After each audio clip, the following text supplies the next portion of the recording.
What's up, Yins? This week on Car Dad Bill, we have a 2022 Ford Expedition XLT. This is a 7-passenger. Notice the captain's chairs back there. So it's a big family hauler with the V6 twin turbo under the hood.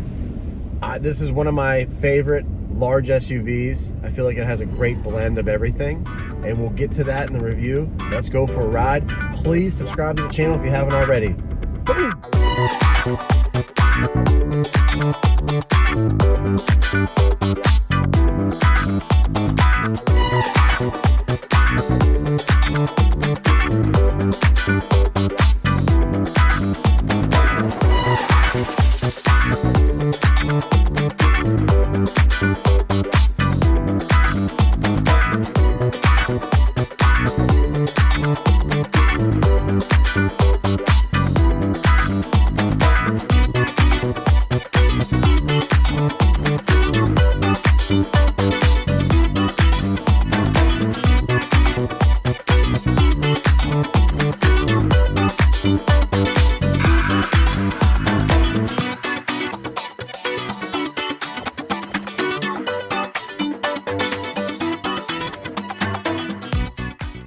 Inside the Expedition MAX, and very similar to other Fords that we've been in lately. Look at the compartment you got here. A lot of cars are doing that nowadays. I kind of like that kind of stuff. You have your 12 volt right there.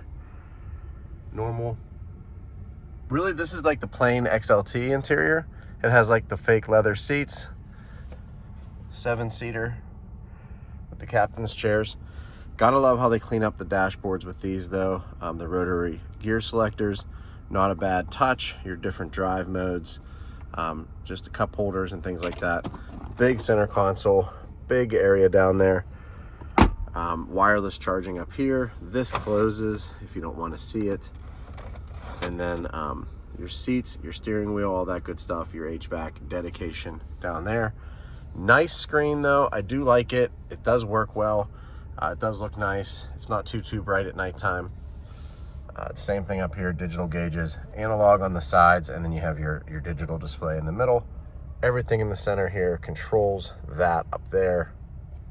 Seat, humongous doors, humongous seats, a whole lot of space back here.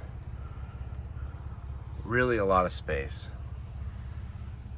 And even more space for the third row. It's really dynamic, really awesome.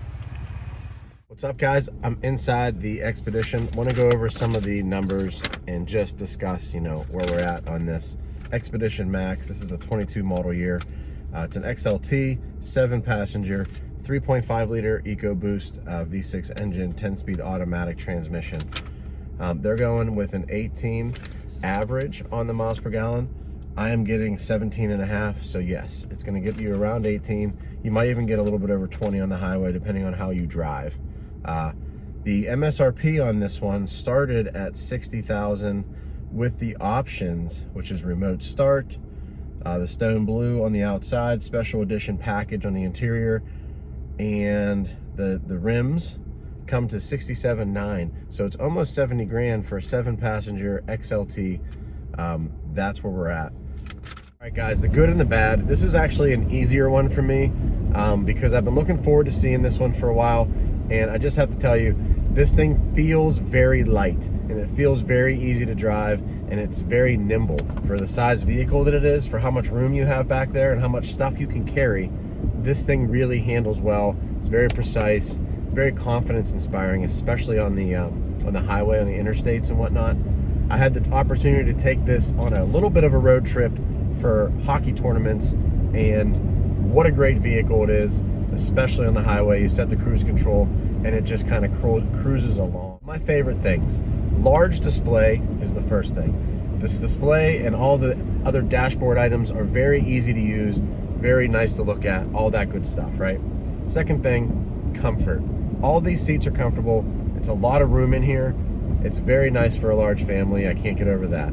And the third thing, and I think the most important thing, is the combination of the large interior and large vehicle capability made it to a twin turbo V6 or not a V8 engine. and the gas mileage that you get with that is definitely a plus. And I think if you're gonna have a family hauler this size, it needs to be somewhat efficient nowadays.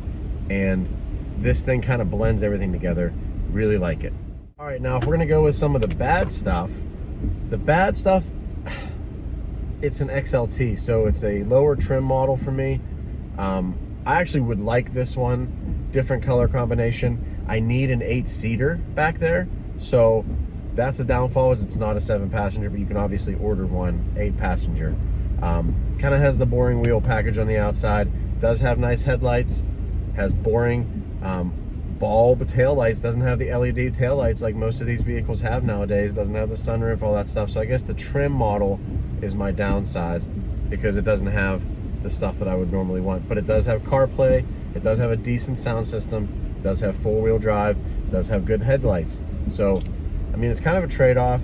Not a whole lot of bad with this truck, because it's what you need. It's what, if you need something to carry a lot of people and their stuff, this is definitely something you're gonna be looking at. Guys, that's a wrap this week. Car Dad Bill, real cars, real people for real life. Subscribe to the channel. I appreciate everybody. See you guys next week.